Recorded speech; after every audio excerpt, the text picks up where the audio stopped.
नगरीय विकास एवं आवास मंत्री भूपेंद्र सिंह ने प्रेस कॉन्फ्रेंस आयोजित की। इस दौरान उन्होंने कांग्रेस पर जमकर निशाना साधा। कॉन्फ्रेंस में भूपेंद्र सिंह ने कहा कि 13 में से 12 नगरीय निकायों में अध्यक्ष पद पर भाजपा की जीत हुई और कांग्रेस को सिर्फ एक स्थान पर जीत मिली। आने वाले चरण में भी भाजपा की जीत होगी और कांग्रेस का पूरी तरह से सफाया हो जाएगा। अभी तक 13 नगरीय निकायों में चुनाव संपन्न हुए हैं और 13 नगरीय निकाय में से 12 नगरीय निकाय में भारतीय जनता पार्टी ने विजय प्राप्त की है। कांग्रेस को मात्र एक स्थान पर विजय मिली है। इस तरह से 13 में से 12 स्थानों पर भारतीय जनता पार्टी की विजय हुई है। एक स्थान पर ही सिर्फ कांग्रेस को विजय मिली है। इस तरह से प्रदेश के नगरीय निकाय के चुनाव में एक तरफा जीत भारतीय जनता पार्टी की सभी स्थानों पर हो रही है और आने वाले जो चरण हैं उनमें भी इसी तरह से भारतीय जनता पार्टी की एक तरफा जीत होगी और लगभग कांग्रेस का सफाया हो जाएगा। यह जो जीत हो रही है ये हमारे देश के प्रधानमंत्री माननीय नरेंद्र मोदी जी ने हमारे प्रदेश के मुख्यमंत्री माननीय शिवराज जी ने जो शहरों के एक विकास का विजन तैयार किया है और उस विजन के आधार पर जो पिछले वर्षों में शहरों का विकास हुआ है उसका समर्थन भारतीय जनता पार्टी को मिल रहा है और इसलिए सभी स्थानों पर भारतीय जनता पार्टी की विजय हो रही है।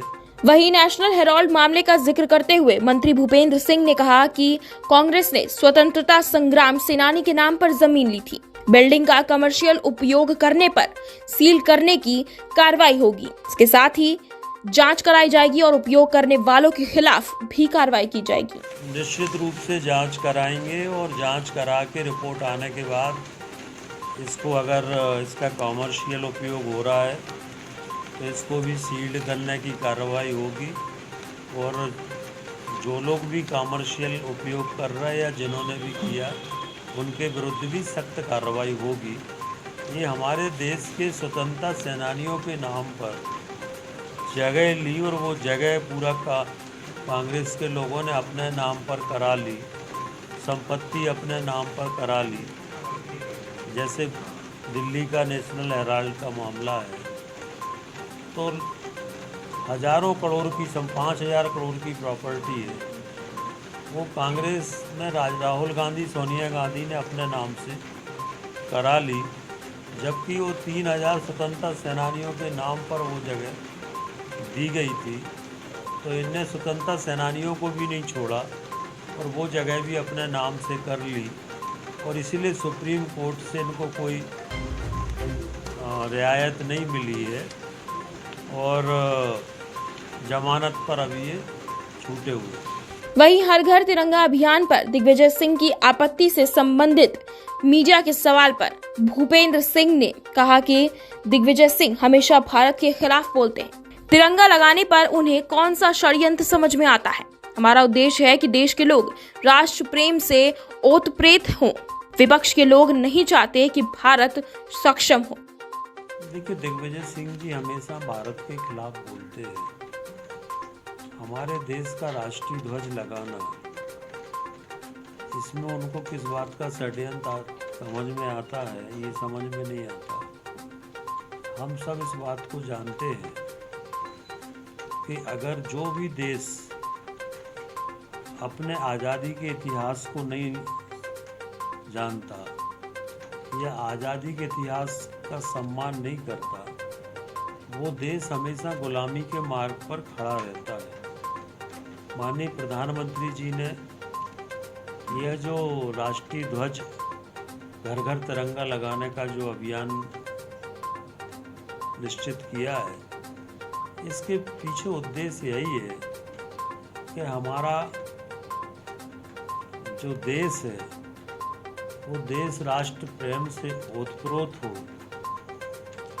राष्ट्रीयता और आज़ादी को देश का हर नागरिक समझे। ये आज़ादी हमें कैसे मिली, इस इतिहास को हम जाने, और इसलिए आज़ादी के 75वें वर्ष पर हम लोगों ने अमृत महोत्सव के रूप में देश के इतिहास को देश की जनता के सामने रखने का काम किया है। और हम सब भी ये भी जानते हैं कि भारत के लोगों के लिए आज हम देख रहे हैं कि अफ़गानिस्तान में जो सिख समाज के लोग थे, अब वो अफ़गानिस्तान छोड़कर भारत आ रहे हैं और अफ़गानिस्तान में वो सुरक्षित नहीं है। तो जो हमारा राष्ट्र है वो राष्ट्र मजबूत होगा तभी हम सब सुरक्षित